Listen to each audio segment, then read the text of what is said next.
지금 이 순간에도 집에 혼자 계신 부모님, 하루 4시간 돌봄으로는 절대 안전하지 않습니다. 제가 현장에서 본 사고들 대부분이 바로 이 공백 시간에 벌어졌어요. 특히 밤은 정말 위험합니다. 낮에는 괜찮아 보여도 새벽에 문 열고 나가시고 가스불 켜놓고 주무시는 일이 반복됩니다. 이걸 가족이 모르고 지나가면 사고는 시간 문제입니다. 여러분, 집은 지금 정말 괜찮다고 확신하실 수 있으신가요? 지금 이 순간에도 집에 혼자 계신 부모님, 하루 4시간 돌봄으로는 절대 안전하지 않습니다. 저는 노인복지정책과 돌봄 현장을 27년간 연구해온 박성훈입니다. 오늘은 많은 분들이 가장 답답해하시는 질문, 방문 요양 하루 4시간 받으면 나머지 시간은 도대체 누가 돌보는지 있는 그대로 정확하게 말씀드리겠습니다. 이 이야기 남일 같지 않으시면 댓글로 상황 남겨주세요. 상담하다 보면 이런 이야기를 정말 많이 듣습니다. 딸이 퇴근하고 집에 들어오면 집안이 엉망이고 어머니는 무슨 일이 있었는지 전혀 기억을 못하세요. 낮에 요양보호사가 다녀간 3시간은 멀쩡했는데 저녁부터는 배회하고 냉장고 문 열어놓고 주무셨다는 겁니다.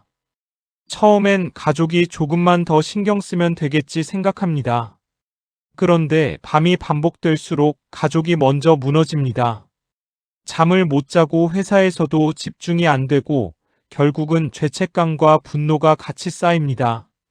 그래서 오늘 이 영상이 정말 중요합니다. 구독과 좋아요 부탁드리고 끝까지 보시면 왜 지금 돌봄 방식을 바꿔야 하는지 분명히 알게 되실 겁니다. 이제부터 방문 요양 4시간의 진짜 한계를 하나씩 짚어보겠습니다.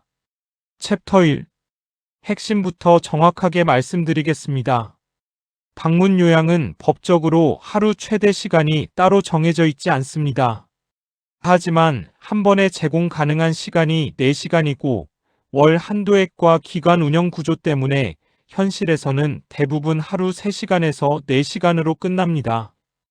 많은 분들이 이 4시간을 받으면 하루 종일 안전하게 돌봄을 받는다고 착각하십니다. 그런데 실제로는 나머지 20시간은 완전히 무방비 상태입니다. 국내 돌봄 사고 연구 자료를 보면 상당수가 서비스 외 시간에 발생합니다. 특히 야간과 새벽이 가장 위험합니다. 요양보호사가 퇴근하고 나면 그때부터는 사실상 가족의 몫이 됩니다. 문제는 많은 가정이 낮 시간만 괜찮으면 전체가 괜찮다고 생각한다는 겁니다. 어르신들은 낮에는 의식이 또렷하고 행동도 안정적일 수 있습니다. 하지만 해가 지고 어두워지면 상황이 완전히 달라집니다. 해질녘 증후군이라고 하죠. 저녁부터 밤 사이에 갑자기 불안해하시고 배회하시고 위험한 행동을 하시는 경우가 정말 많습니다. 제가 직접 상담했던 68세 김정혜님 이야기를 들려드리겠습니다. 그분은 치매 3등급을 받으셨고 하루 4시간 방문 요양을 이용하고 계셨어요. 오전 9시부터 오후 1시까지 요양보호사가 오셔서 식사 준비하고 목욕 도와드리고 간단한 청소까지 해주셨습니다. 낮 시간만 보면 정말 문제가 없어 보였어요. 그분도 요양보호사와 대화도 잘하시고 밥도 잘 드시고 화장실도 혼자 가셨습니다. 가족들은 이 모습만 보고 안심했습니다. 저녁에 딸이 퇴근해서 들어가도 어머니가 거실에 앉아 텔레비전 보고 계셨으니까요. 그런데 문제는 밤에 시작됐습니다. 딸이 자기 방에서 자고 있는 동안 그분은 부엌으로 가셨어요. 가스레인지에 냄비를 올려놓고 불을 켜셨습니다. 무언가 끓이시려고 했던 건지 물도 안 넣고 그냥 켜놓으셨어요. 그리고 다시 방으로 가서 주무셨습니다. 새벽 3시쯤 딸이 화장실 가려고 일어났다가 타는 냄새를 맡고 깜짝 놀라 부엌으로 달려갔습니다. 냄비 바닥이 새까맣게 타고 있었고 연기가 자욱했습니다. 조금만 더 늦었으면 큰 화재로 이어질 뻔한 상황이었습니다. 딸은 그날 이후로 밤에 제대로 잠을 잘 수가 없었습니다. 어머니가 또 부엌에 가실까봐 2~3시간마다 깨서 확인했어요. 회사에 출근해도 온종일 걱정이 돼서 일에 집중할 수가 없었습니다. 점심시간마다 집에 전화해서 어머니 상태를 확인했고 퇴근 시간만 기다렸습니다. 그렇게 2달을 버티다가 결국 회사를 그만뒀습니다. 밤마다 불안해서 잠을 설치니 낮에도 피곤하고 신경이 날카로워졌어요. 어머니한테 짜증을 내게 되고 그러고 나면 또 죄책감이 들고 그 스트레스가 반복됐습니다. 상담 오셨을 때 그 딸분은 눈물을 흘리며 말씀하셨어요. 낮에 4시간 돌봄받으면 충분한 줄 알았다고요. 어머니가 낮에는 멀쩡하니까 밤도 괜찮을 거라고 믿었다고요. 그런데 현실은 달랐습니다. 방문 요양은 정해진 시간에만 오시고 나머지 시간은 온전히 가족 책임이었습니다. 그분은 그제야 깨달으셨어요. 하루 4시간 돌봄이라는 건 결국 나머지 20시간을 가족이 책임져야 한다는 의미였다는 걸요. 이런 상황이 여러분 집에서도 벌어지고 있지는 않으신가요? 낮에만 괜찮다고 해서 전체가 안전한 건 절대 아닙니다. 실천 방법은 현실을 인정하는 것부터입니다. 4시간이 전부라고 믿는 순간 나머지 시간은 무방비 상태가 됩니다. 주의할 점은 괜찮아 보인다는 말만 믿지 말아야 한다는 겁니다. 낮과 밤의 상태가 완전히 다를 수 있다는 걸 꼭 기억하셔야 합니다. 여러분 집은 낮과 밤이 정말 같으신가요? 챕터 2. 밤 시간이 왜 이렇게 위험한지 구체적으로 설명드리겠습니다. 야간에는 비용이 늘고 인력도 없습니다. 방문 요양 야간 서비스는 가산 수가가 붙어서 비용이 낮보다 50% 이상 높습니다. 그래서 대부분의 가정은 경제적 부담 때문에 밤을 포기한 상태입니다. 설령 비용을 감당할 수 있다 해도 야간에 일할 요양보호사를 구하기가 쉽지 않습니다. 요양보호사들도 본인 가정이 있고 밤 근무를 기피하는 경우가 많기 때문입니다. 해외 고령자 안전 연구에서도 야간 돌봄 공백이 사고 위험을 2배 이상 높인다는 결과가 나옵니다. 특히 치매 어르신들은 밤에 각성 상태와 수면 상태를 반복하시면서 위험한 행동을 하실 확률이 급격히 올라갑니다. 낮에는 요양보호사나 가족의 눈길이 있어서 위험한 행동을 하려고 해도 제지를 받습니다. 하지만 밤에는 모두가 자고 있기 때문에 아무도 막지 못합니다. 75세 이순자님의 사례를 말씀드리겠습니다. 그분은 경증 치매로 2등급을 받으셨고 혼자 사셨습니다. 자녀들이 근처에 살면서 번갈아가며 저녁마다 들렀지만 밤에는 혼자 주무셨어요. 낮에는 방문 요양 3시간을 받으셨고 그 시간에는 정말 아무 문제가 없었습니다. 요양보호사와 이야기도 잘하시고 식사도 잘 챙겨 드셨습니다. 자녀들도 어머니가 아직 혼자서도 충분히 지낼 수 있다고 생각했습니다. 어느 날 밤 11시쯤 아파트 경비실에서 아들한테 전화가 왔습니다. 어머니가 잠옷 차림으로 현관을 나서려고 하는데 어디 가시는지 모르겠다는 겁니다.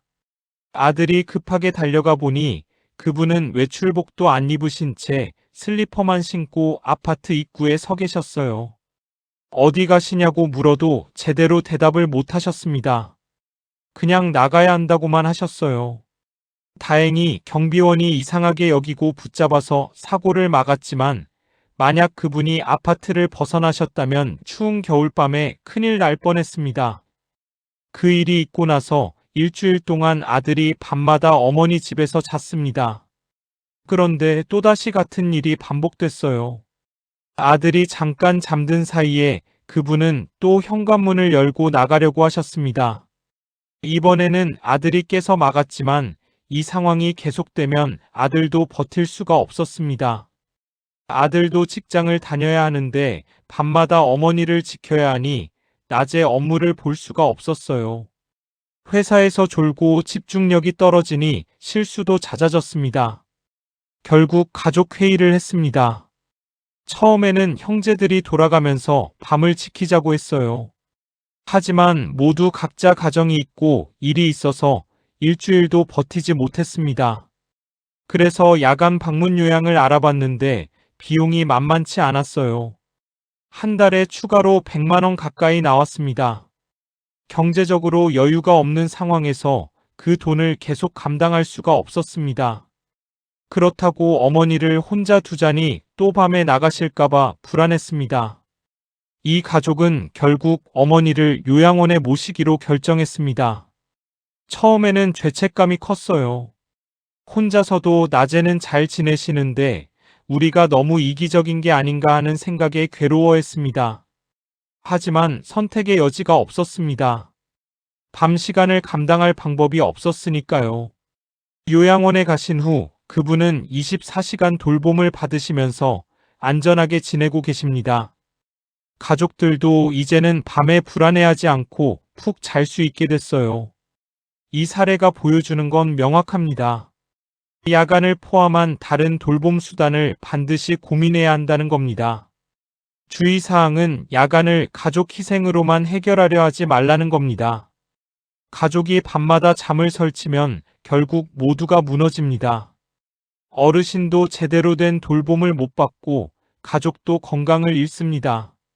실천 방법은 야간 돌봄 방안을 미리 알아보는 겁니다. 비용이 부담된다면 다른 제도와 조합할 방법을 찾아야 합니다. 밤이 제일 불안하신 분들 계신가요? 챕터 3. 방문 요양의 구조적 한계를 정확히 이해하셔야 합니다. 방문 요양은 기본적으로 가족과 함께 돌보는 구조입니다. 요양보호사가 오시는 몇 시간 동안 집중적으로 돌봄을 제공하고 나머지 시간은 가족이 케어한다는 전제가 깔려 있습니다. 그래서 혼자 사시는 분이나 노부부 가정에는 구조적으로 맞지 않습니다. 국내 노인 돌봄 실태 조사에서도 독거 가구일수록 사고 위험이 높게 나타납니다. 돌봄 공백 시간에 아무도 지켜볼 사람이 없기 때문입니다. 많은 분들이 방문 요양만 받으면 집에서 계속 생활하실 수 있다고 믿으십니다. 그런데 현실은 그렇지 않습니다. 특히 치매가 있거나 거동이 불편하신 분들은 몇 시간의 돌봄만으로는 안전을 보장할 수 없습니다.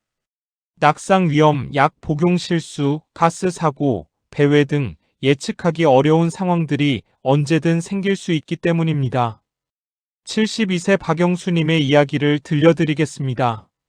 그분은 파킨슨병으로 거동이 불편하셨고 혼자 사셨습니다. 자녀들은 모두 다른 도시에 살고 있었고 한 달에 한두 번 방문하는 게 전부였어요. 그래서 하루 3시간 방문 요양으로 생활하고 계셨습니다. 오전에 요양보호사가 오셔서 식사 준비하고 간단한 청소를 해주시고 오후에는 혼자 지내셨습니다. 저녁 식사는 점심에 준비해 둔 걸 데워 드시거나 간단하게 라면 같은 걸로 해결하셨어요. 처음 몇 달은 큰 문제가 없었습니다. 그분도 요양보호사가 안 계실 때는 조심하려고 노력하셨어요. 움직일 때 지팡이를 꼭 짚고 천천히 다니셨고 위험한 행동은 하지 않으려고 애쓰셨습니다. 하지만 시간이 지나면서 몸 상태가 점점 나빠지셨어요. 파킨슨병 증상이 진행되면서 걸음걸이가 더 불안정해지셨고 손떨림도 심해지셨습니다. 그런데도 여전히 하루 3시간 돌봄만 받으며 혼자 버티고 계셨습니다. 어느 날 저녁 그분은 화장실에 가시려다가 넘어지셨습니다. 지팡이를 짚고 일어서려다가 균형을 잃고 그대로 바닥에 쓰러지신 겁니다. 엉덩이를 세게 부딪히셨고 통증 때문에 일어날 수가 없었어요. 핸드폰은 침대 옆 탁자 위에 있었는데 거기까지 갈 수가 없었습니다. 그분은 그 자리에 쓰러진 채로 밤을 보내셨습니다. 추운 바닥에서 몇 시간을 누워 계시면서 도움을 청할 방법도 없었어요.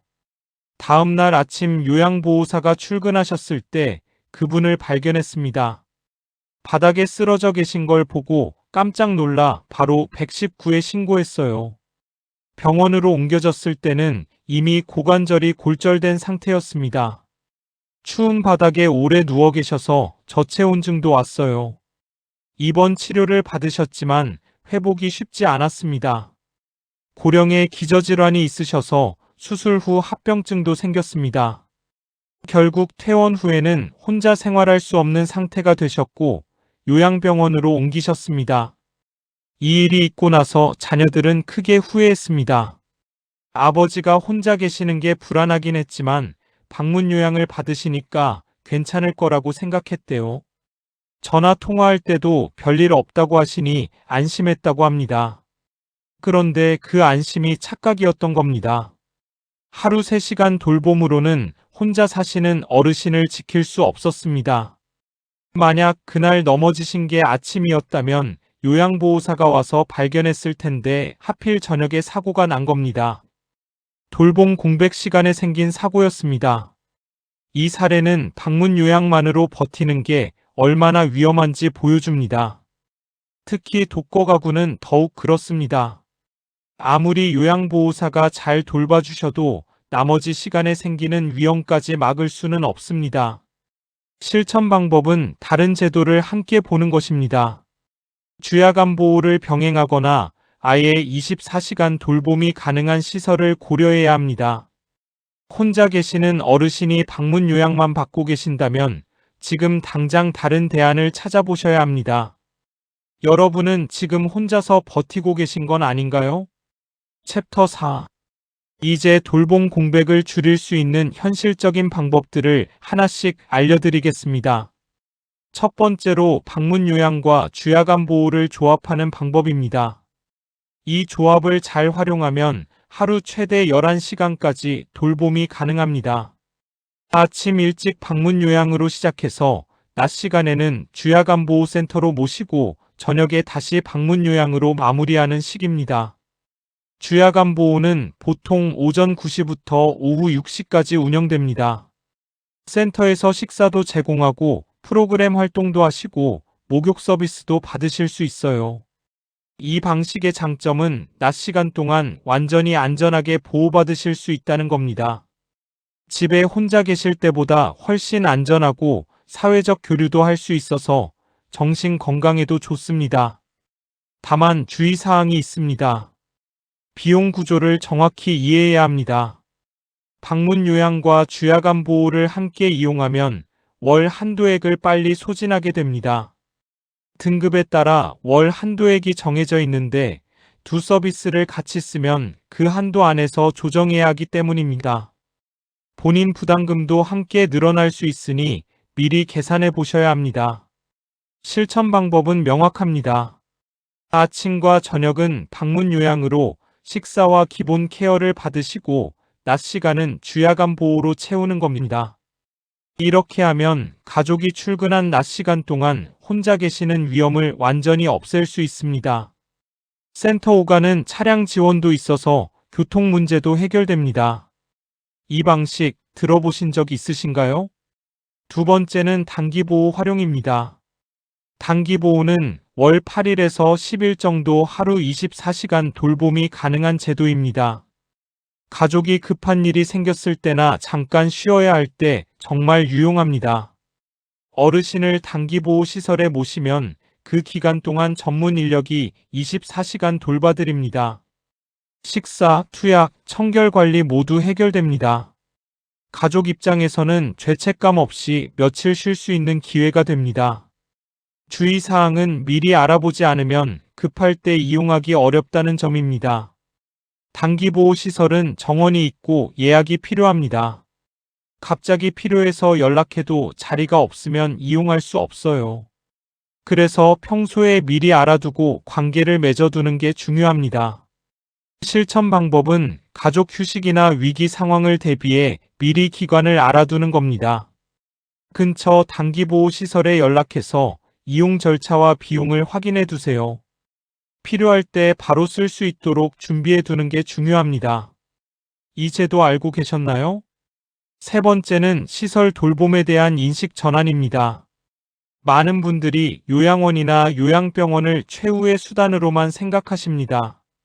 자식이 부모를 버리는 것처럼 느껴진다고 하세요. 하지만 이건 잘못된 인식입니다.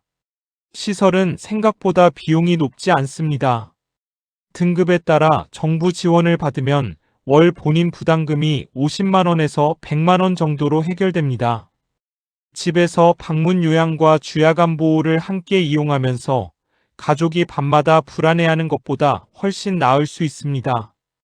시설에서는 24시간 전문 인력이 상주합니다.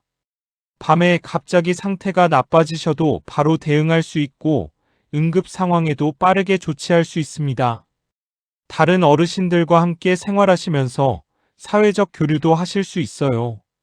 무조건 피할 대상이 아니라 안전의 선택지로 봐야 합니다. 실천 방법은 사전 방문과 충분한 상담입니다.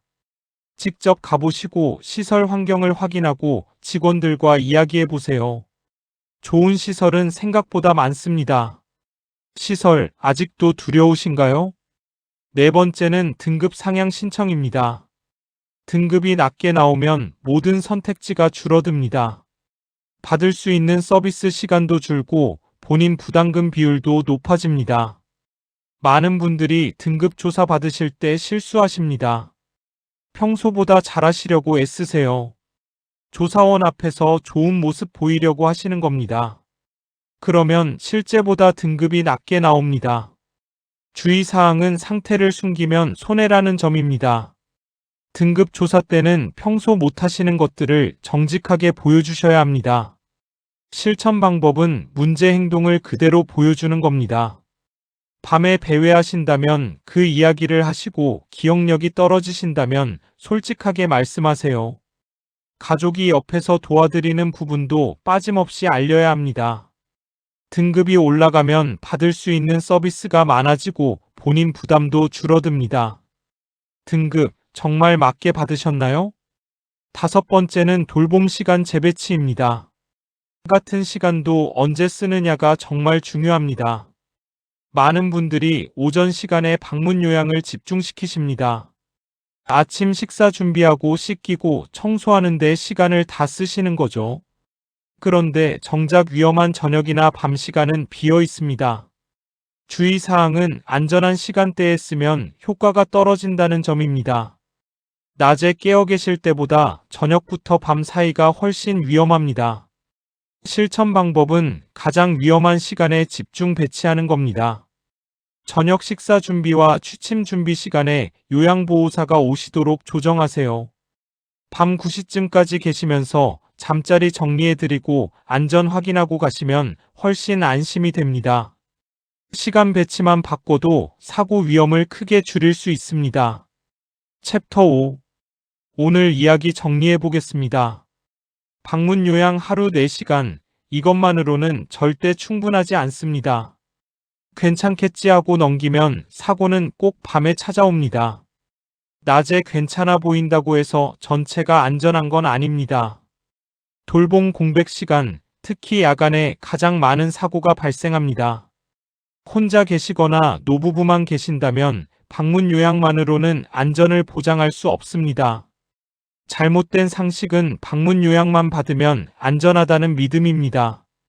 올바른 관리는 여러 제도를 조합해 공백을 줄이는 것입니다. 주야간 보호, 단기 보호, 시설 돌봄, 등급 상향, 시간 재배치 이 모든 선택지를 열어두고 상황에 맞게 활용하셔야 합니다. 가족만 희생해서 버티려고 하면 결국 모두가 무너집니다. 제대로 관리하면 가족이 무너지지 않고 부모도 더 오래 안전하게 지낼 수 있습니다. 돌봄은 마라톤입니다. 단거리 달리기처럼 몇 달만 버티면 되는 게 아닙니다. 몇 년 때로는 10년 이상 이어지는 긴 여정입니다. 그러니 처음부터 지속 가능한 방법을 찾아야 합니다. 가족이 건강해야 어르신도 더 좋은 돌봄을 받으실 수 있습니다. 오늘 당장 할 수 있는 한 가지 제안 드리겠습니다. 오늘 밤 가장 위험한 시간이 언제인지부터 적어보세요. 저녁 식사 후인지 잠들기 전인지 새벽 시간인지 확인하세요. 그 시간에 어떤 일이 벌어지는지 며칠만 관찰해 보시면 지금 돌봄 방식이 맞는지 아닌지 분명히 알게 되실 겁니다. 위험한 시간을 파악하셨다면 그 다음은 그 시간을 채울 방법을 찾는 겁니다. 다음 영상에서는 등급 조사 때 절대 하지 말아야 할 실수들을 자세히 알려드리겠습니다. 많은 분들이 잘 모르셔서 등급을 낮게 받으시고 손해를 보십니다. 어떻게 준비하셔야 정확한 등급을 받으실 수 있는지 구체적인 팁을 드리겠습니다. 이 내용이 도움되셨다면 여러분 집 상황을 댓글로 남겨주세요. 비슷한 고민 있으신 분들 꼭 한 줄 남겨주시면 답변 드리겠습니다. 혼자 고민하지 마시고 함께 해결 방법 찾아가시길 바랍니다. 오늘도 끝까지 시청해주셔서 감사합니다.